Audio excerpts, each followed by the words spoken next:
RDC est une et indivisible. De la population répondante, c'est qu'il faut tout arrêter pour faire face à cette situation. Et que nous ferons de cette terre richement bénie un réel havre de paix, de prospérité et de progrès social.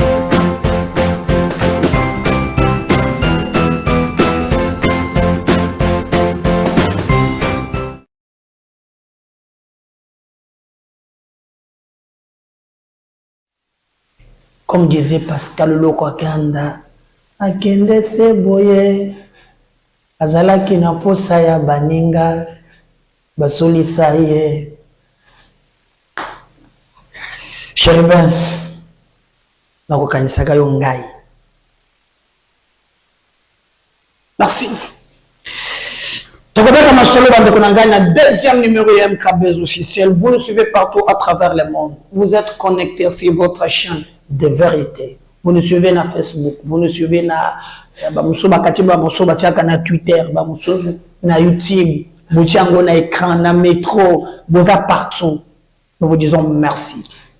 Merci pour l'amour, merci pour l'accompagnement, merci pour la fidélité, surtout l'attachement que vous allez vous nous écrivez partout à travers le monde.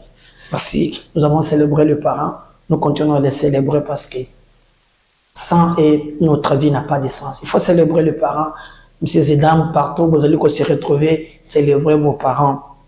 Et vous pouvez vous avorter, mais moi, sitôt, ils ont dû supporter au Bokolayo. Voilà. Quelle gloire d'avoir celui-ci. Mbemba Chikaya Sidoni, Kokoya Motema, là où tu es, n'oublie pas que je t'aime. Je sais que quelqu'un chantait comment on a esilité, liwa ezali liwate, donc comment on a lisusu, na makolo na yo, nous allons nous revoir un jour. Oui. Et ce jour-là, nous serons dans la gloire, en Jérusalem nouvelle. Nous vous aimons vous tous, merci. La vie nous enseigne à être humble.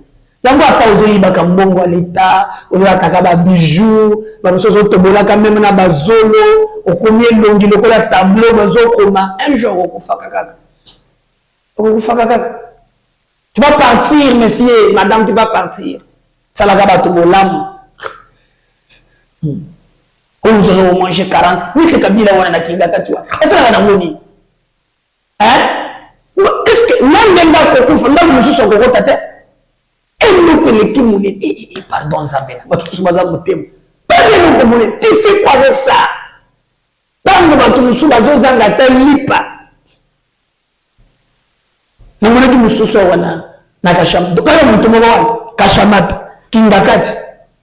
Pardon, c'est la Kingakati na yote. Tonga mwandako.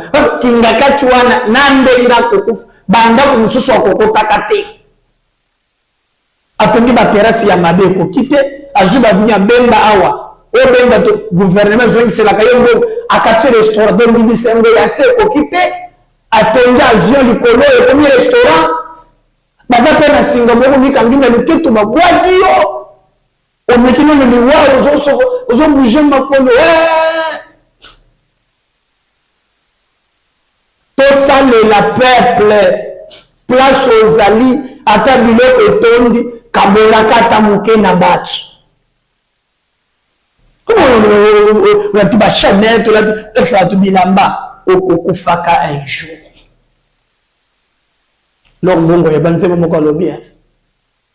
Je me demande ma vie sur la terre. Héritage ni na koloba na misu ya batu. Quel souvenir batu bako kanisa kangai na bomo yase.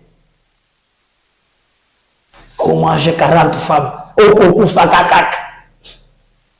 Na mboko c'est school azalaki même bi ata bato na pouvoir lelo sika les hommes du pouvoir aux ovimbaka kabila ko ko tuma lelo na taxi hein? Le pouvoir pour le pouvoir tue mais le pouvoir ezali peuple la paix c'est mission confiance auto salela yo musala. Merci beaucoup pour na je pense que beaucoup l'andangai. Aux en Poto, aux en Allemagne, aux en France, maman na yatikale, aux en Bandung, aux en Katanda, aux en Kinshasa, aux en Kisenso. Yo nous sommes musiciens. Maman Ozola Lanzala.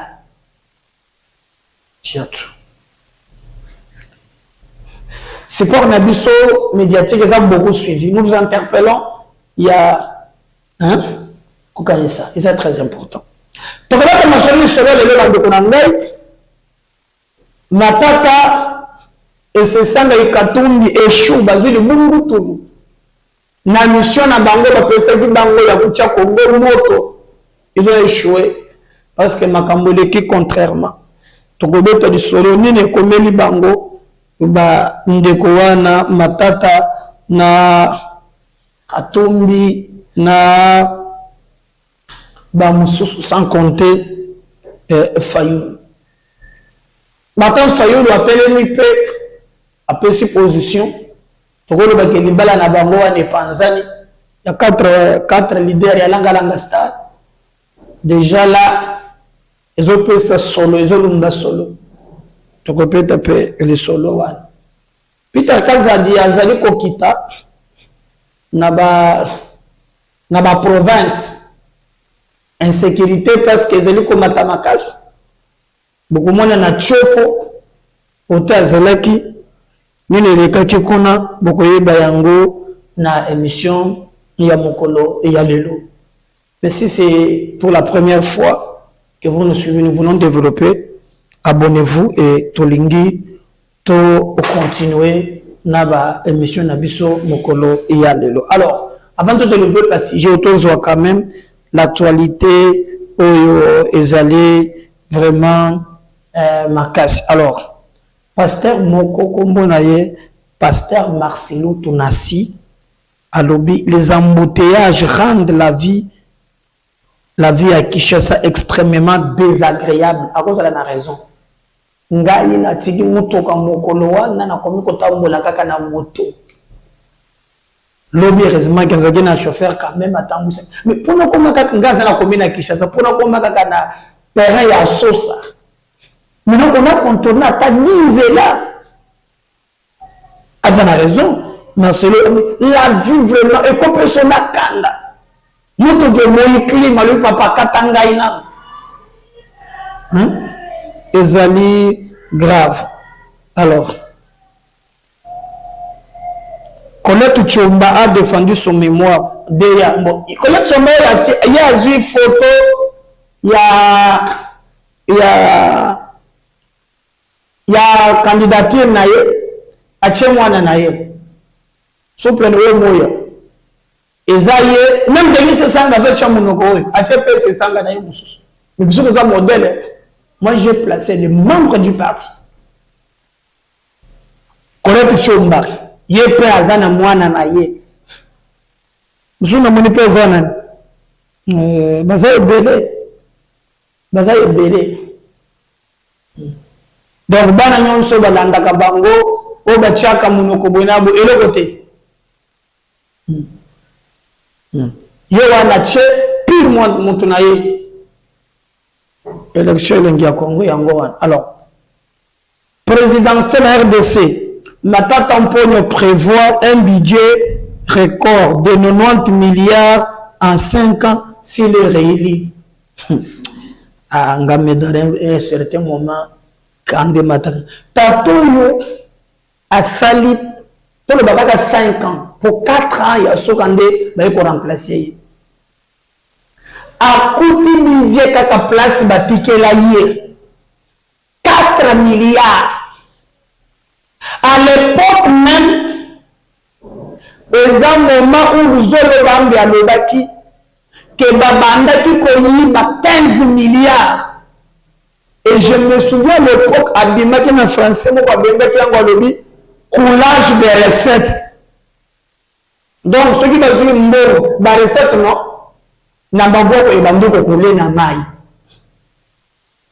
Français, Abimaki à l'époque, Congolais, n'a pas dit, bako zoba kapé biso boyete. Topesi muntu ngote courage ayaka ko zoba ka biso mikolo nyonso. Pendant 4 ans, budget était 4 milliards et Moujaté ont volé 15 milliards. Il a mené la part naïe privée L'entreprise, c'est aujourd'hui qu'il va dire, il y a 90 milliards. Et puis, il y a la solitaire. Ils ont passé na mort. Ils ont passé na mort makasi. Alors, nous regardons, attendons voir. Plusieurs maisons incendiées dans le territoire de Bekese. Makamboyo, Ekosela, mon colonie.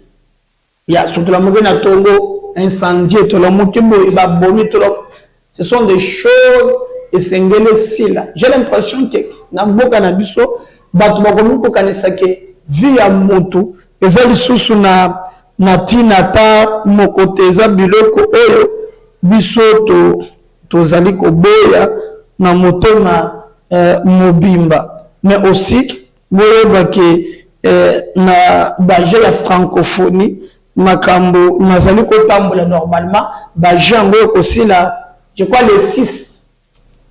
Voilà un samedi, le 6, de baje wanisili. Représentant moko ya Madagascar, depuis to na Congo, mwana mwasi moko boy. Tozoli, ya kolia. Na terrain zoko ya rapambo pam. À la mondiale à 4 fois de pigeon. A déclaré billet, il ne ko pomper bango billet. A komi ko lia sale vidéo, non to komi ko lia siko bien. Élection 2023, le période du dépôt des candidatures pour la députation provinciale ira du 3 août au 22 août. Wana ezali maloba kadima alobaki pour na ba élection.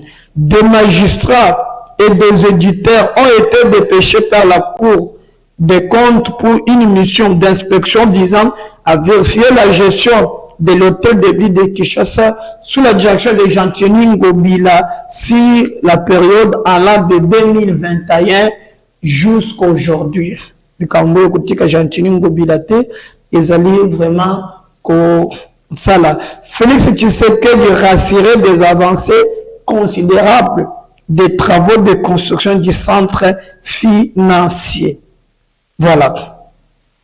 Nous pensons que Makambo Tambola très bien. Accident dans une mine à Bondo, le chef de l'État exprime sa profonde compassion aux proches des victimes. Alors, on voulait maintenant développer nos sujets au Toko Lobela Mokolo Yalelo. Toko d'abord, premier élément, Ezali, Toko Kikoloba échec ou bien Makambo Oyo Ezali, Kolanda, Bandeko, ya ba Katumbi, Matata et Sesanga. Alors, na lingina une version parce que vous voyez bien que Katumbi, Matata et Sesanga sans Fayulu parce que na biseki bino ke na ba déclaration mingi salema Martin Fayulu à comprendre je ya batwana a mebendi na ye stratégique. Makamboni, en tout cas, on ne peut pas tout dire. Mais nous avons constaté que n'a pas communiqué Nyons, Martin Fayulu, a participer à sous-souté.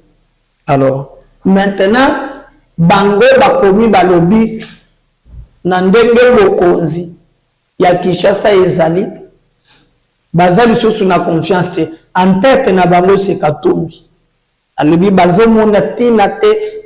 Bango bakoki kosa la confiance na la police ni l'armée.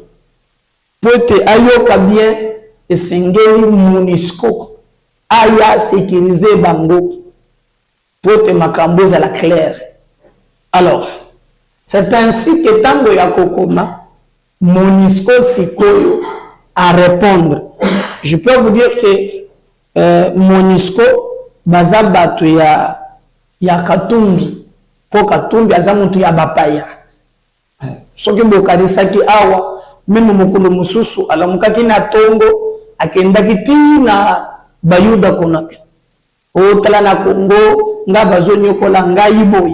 Et d'ailleurs à l'époque, Ntambo Mwamba, qui est encore en vie, ministre de la justice, tango réunion moko salamate na Senko, Erwana biso musono botika Katumbi abengaka Peter Kazadi qui est aussi en vie, ministre de l'Intérieur actuel.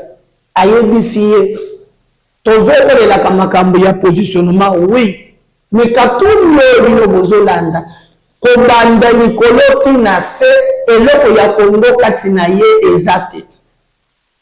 Na monaki ndeko moko ebisaki ngao ndeko medar comment tu peux aller plus loin que le bakero même Katumbi est-ce que bambwa na yezaka ya bapaya.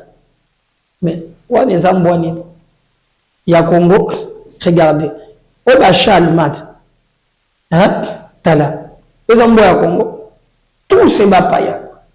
On a que papa, azapa nous comme on a pu sous. Pondo comme on comme linga lobi makambo milaïque. Les ambouani Congo, selon yo. Hein? On les ambouani Congo.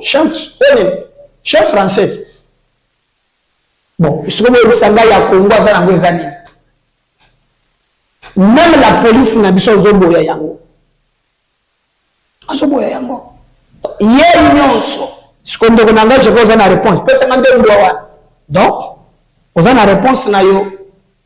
Katumbi n'a rien du Congo si ce n'est que nos minéraux. Oyo, c'est de exploiter illégalement. Tala. Au champ belge. Oh, il y a des choses qu'on a besoin de au champ belge. Il y a besoin de monde. Hein? Oh, le yango wana. Ce que je sais, il y a Congo zanango. Talambo yango wana. Zongi ça au champ belge. Pesanga mususu.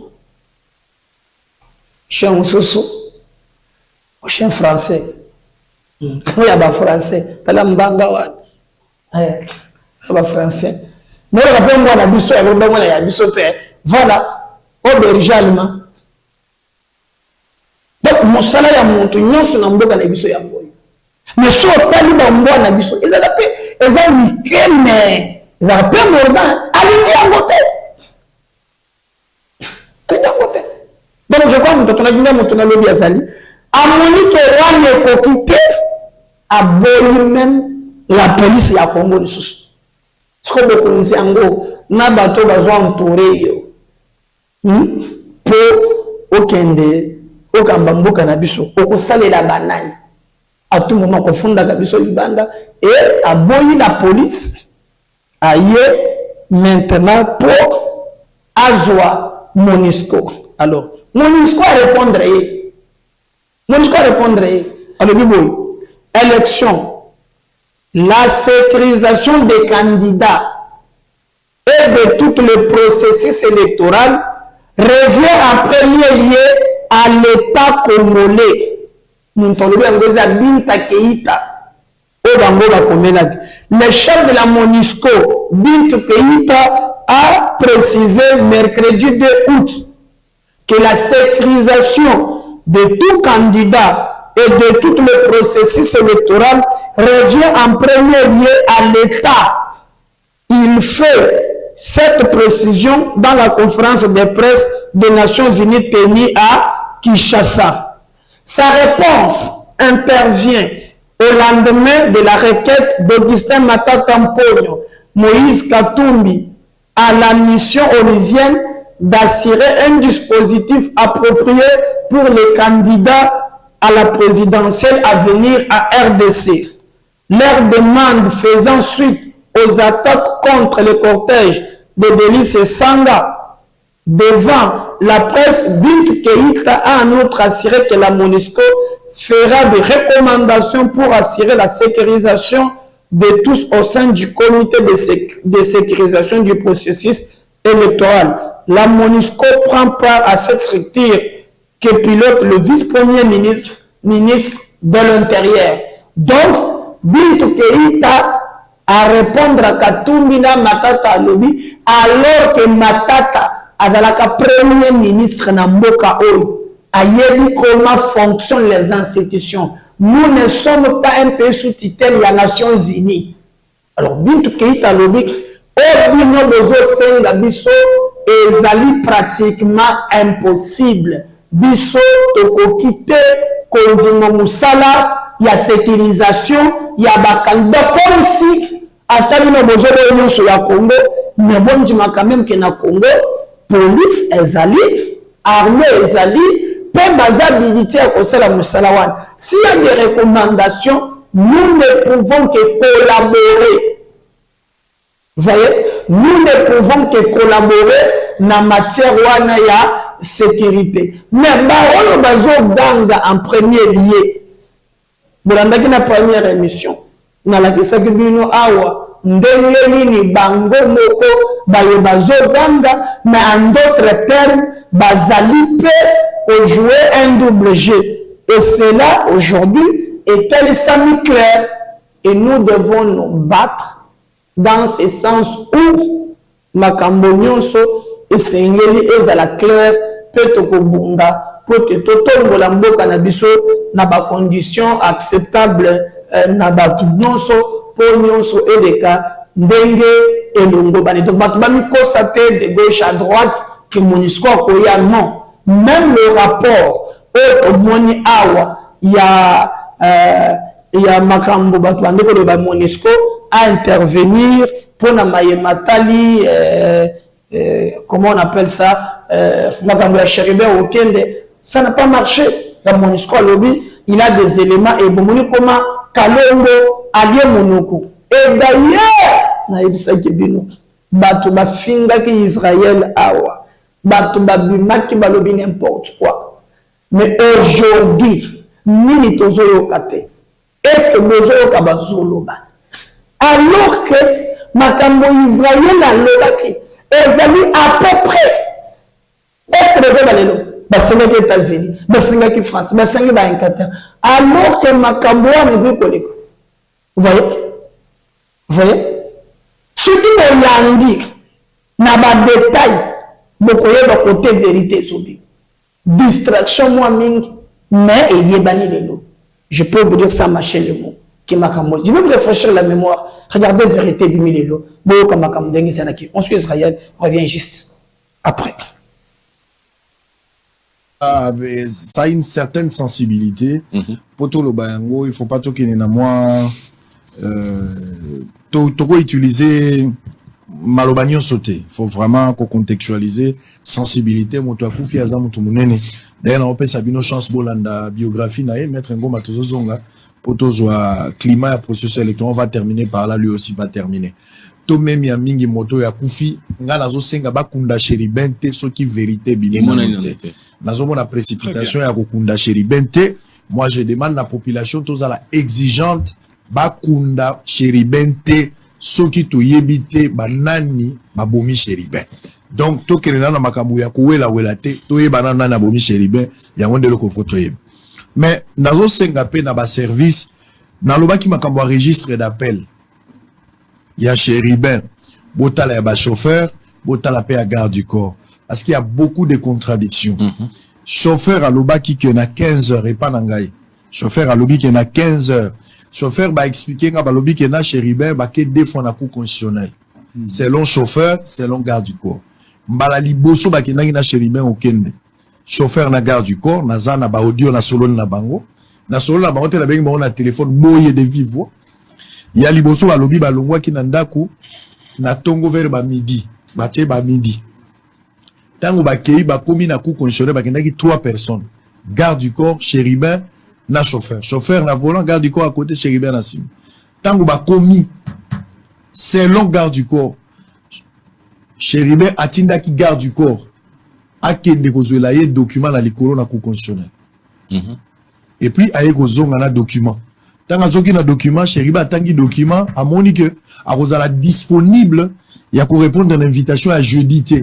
Il faut solliciter remise. Wana mutazo expliquer chauffeur na garde du corps. C'est ainsi que, à Emeta qui le veut bazonga ndaku, pour ba kende kotia au propre, basba koma mukanda ya remise, pour ya kokotisa, ulia lo bango na monoko. Bazongi bango misatu na ndaku. Tango bakomi, chauffeur a lobi ke bavanda ki patro a koti na kati. C'est vers 15 heures. Nazana audio alobi vers 15 heures. Na 15 heures, nde patro a bengi atindi.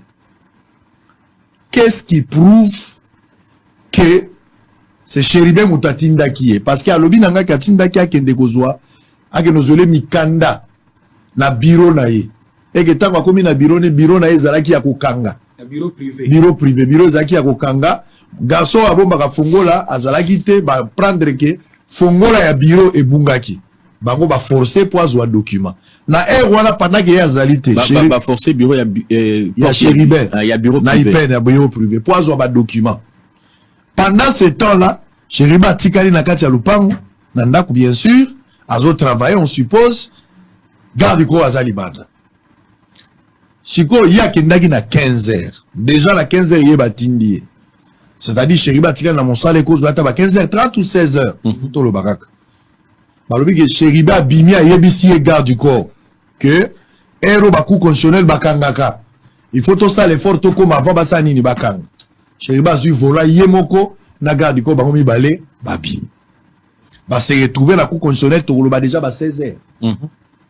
Kolongwa Montfleury pour akoma. Wana kobima ville. Ils ont un embouteillage, mais quand il y a le contraire, il est à dégager. Donc on suppose 16h de bakomi. Mais information on est où? Alors, il y a côté na kati, tant que bakomi a lobby Chéribert tika na kati ya mutuka. Il y a mati moko. Batindi pour que notika document, ala ki c'est enveloppe moko. Oyo Chéribert komaki likolo nango azo pese ba précision ya biloko place isengela gatika. Amati pananga ya lobby asalata 10 minutes, déjà moins de 10 minutes. Il n'avait même pas fait 10 minutes. Il y a une contradiction et autres à la moins minute. Et puis tango akiti a lobby clair que akuti mutukate. Si on a tout là qui est, qu'est-ce que tu as fait? A lobby nangai na bandi koluka. Luki partout, na luki partout na tel comme on a été. Abengite. Abengaki nanu te, alobi aluki nanu. Abengi aluki pembe dans la monite, abimiti na nzela monite. Pour azaki na espoir ka kozala, atiaki aparkaki pour ba parking, on est parking à moto, atie place mususu. Et puis après, abandi kobenga. Abengi a plusieurs fois, téléphone les sonné, mais chef azo yambate. Mais yemo kwa zui intuition. Azo moto, azo ngandako. Alors kayaki na chef azalite, pourquoi azo ngaki garde du corps. Garde du corps. Chauffeur azate. Azongi nandako. Depuis chauffeur akendaki. To komi ba 17h30 na maloba na bango moko ba 17h to ke 18h. Tangu garde du corps akomi na ndako, garde du corps akomi na ndako. Chauffeur ayaki nandi. Donc le chauffeur est arrivé après garde du corps. Moi si n'avais pas à la guité. Voilà garde du corps. Ngaïté. Ba audio na bango ça. J'ai parlé avec eux, ceux qui va service bazar ont besoin, on va leur donner, nous on n'a rien à voir. Et on l'a dit, moi, pour exposer à la TV Zalité, s'ils en ont besoin, on va leur donner tout ça, pour exposer. Peut-être, on a Kosamba, mais on a ma contradiction, alors, chauffeur Azati. Chauffeur a après, garde du corps, on a salié compte rendu. Et puis, garde du corps, on a mataki pour que nous tika mounani, à que nous tika moukanda la cour constitutionnelle, a tika ki munduki na ya lobi, a tia on a se akiti. Tout à fait. Aza munduki ya ndengeni, zaki pistolet, to zaki munduki ya moulai. Pour ça, AK-47, kokota sango na kiti, et il fandate. Mais sur les pistolet, de kokota. Aza na quel type d'arme? Moi, je sais pas.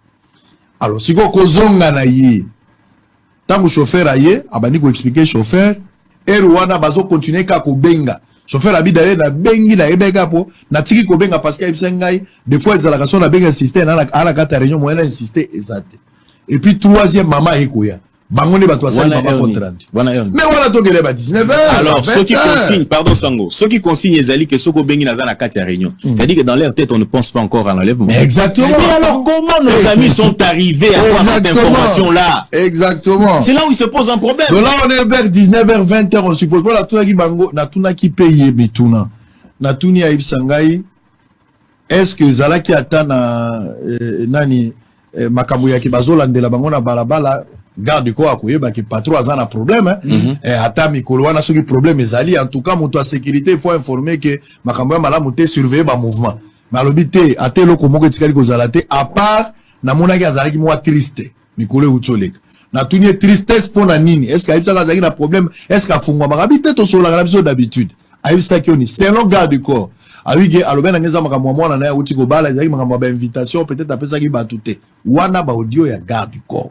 Nalo ba makambo na fondé te ezali audio pe garde du corps ayebi na solaki na ye chauffeur pa yebi na solaki zomona donc déjà la place wana moi babiloko ekomi moi biloko ekomi parce que ya lobi ki ata manœuvre moko ya mutazola ndela bango ezalaki te moni atikaika arme akitina. Donc ba service ya l'état ba pesa moi makantimo musika. Il y a des éléments que je voulais fixer un peu hein. Service azana no moi attention à moi makambo. Na registre d'appel, c'est très important de mettre à loba ki opo lobi.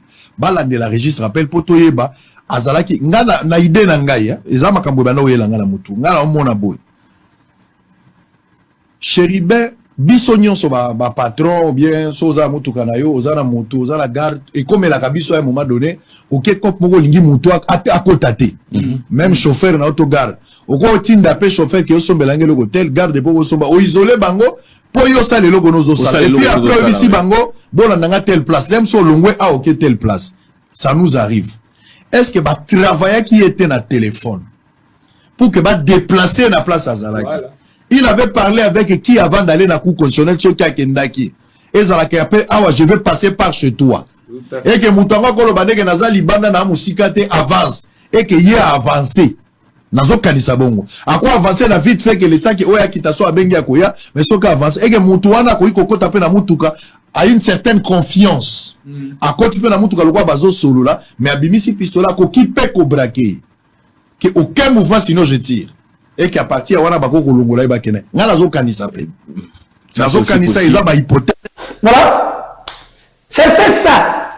Monisco lelo bakamati baza en conclusion na ba service na biso ba tout bien monoko beza la kimia vérité ko yebana mais sécurité ça na Kinshasa même à l'intérieur. J'ai d'abord aimé déplacement et Peter Kazadi au ministre intérieur. Regardez comment Makambo Kaki et les bandits, les kabakabapé, basement à l'intérieur. Regardez ça. On revient juste après.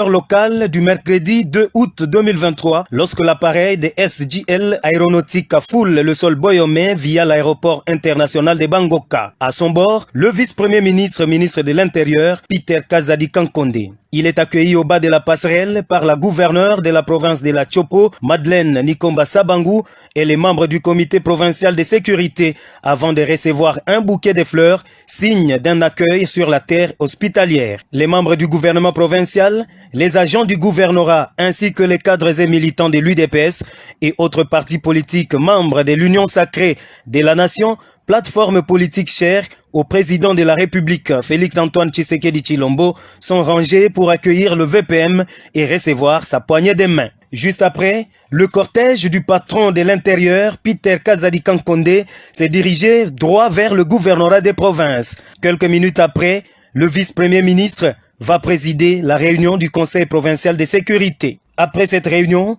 le VPM Peter Kankonde s'exprime devant une population venue nombreuse au gouvernorat des provinces. Fachi Beton Atindingaï, en tant que ministre intérieur et à sécurité et affaires coutumières, Kota Labana Kisangani, pour par rapport Toza Kozwana Kinshasa, et Zotalisa ete, moi Mobulu, insécurité, ezali nakati ya province ya Chopo.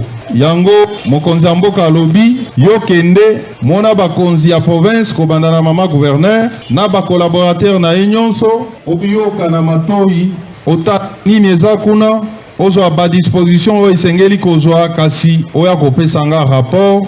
Au sortir de la réunion des conseils provinciaux de sécurité, il a été présenté au vice-premier ministre, ministre de l'Intérieur, les présumés malfrats impliqués dans le conflit Mbole-Lengola ayant causé mort d'hommes et désolation dans la commune de Lubunga et ses environs.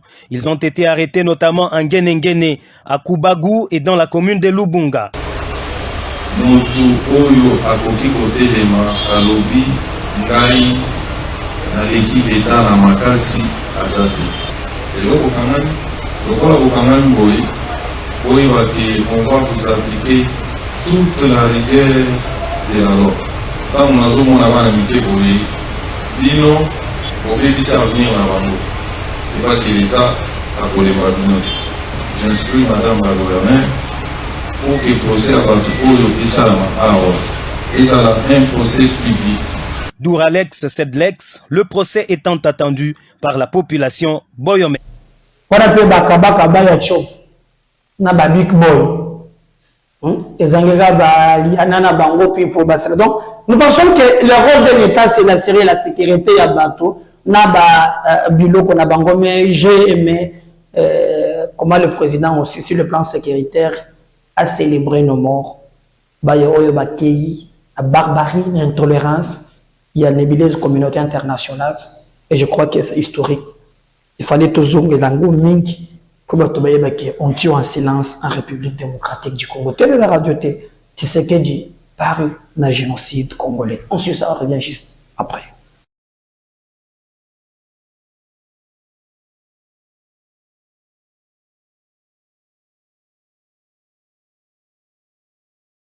Mémoire collective, mes très chers compatriotes, comme vous le savez, la date du 2 août représente un jour spécial pour notre mémoire collective en tant que nation et peuple de la République démocratique du Congo. Ce 2 août de l'année 2023 l'est davantage, car il vient d'être inscrit d'une encre indélébile et ensanglantée dans notre mémoire collective et nous rappelle déjà un autre jour non moins symbolique, le 4 janvier, dédié à nos martyrs de l'indépendance.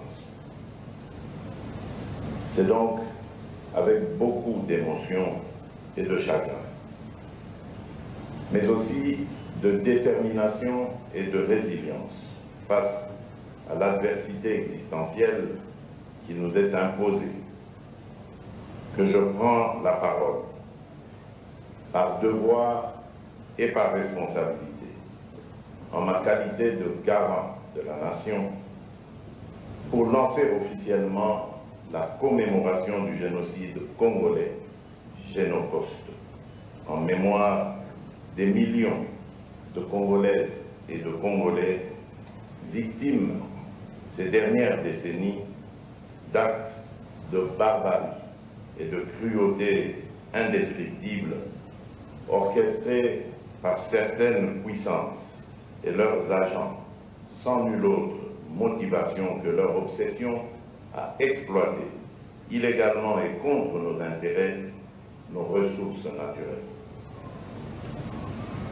À mes très chers compatriotes, comme vous le savez, la date du 2 août représente un jour spécial pour notre mémoire collective en tant que nation et peuple de la République démocratique du Congo. Ce 2 août de l'année 2023 l'est davantage, car il vient d'être inscrit d'une encre indélébile et ensanglantée dans notre mémoire collective et nous rappelle déjà un autre jour non moins symbolique, le 4 janvier, dédié à nos martyrs de l'indépendance. C'est donc avec beaucoup d'émotion et de chagrin, mais aussi de détermination et de résilience face à l'adversité existentielle qui nous est imposée, que je prends la parole par devoir et par responsabilité, en ma qualité de garant de la nation, pour lancer officiellement la commémoration du génocide congolais Génocoste, en mémoire des millions de Congolaises et de Congolais victimes ces dernières décennies d'actes de barbarie et de cruauté indescriptibles orchestrés par certaines puissances et leurs agents sans nulle autre motivation que leur obsession à exploiter illégalement et contre nos intérêts nos ressources naturelles. Merci. Pour commémorer Bango, je crois que tu es le mémorium, n'a pas la plaidoyer au Mingi pour te motiver on tient en silence en République démocratique du Congo. N'oubliez pas de vous abonner, de partager ces liens. Je reviens le numéro sous. Bye.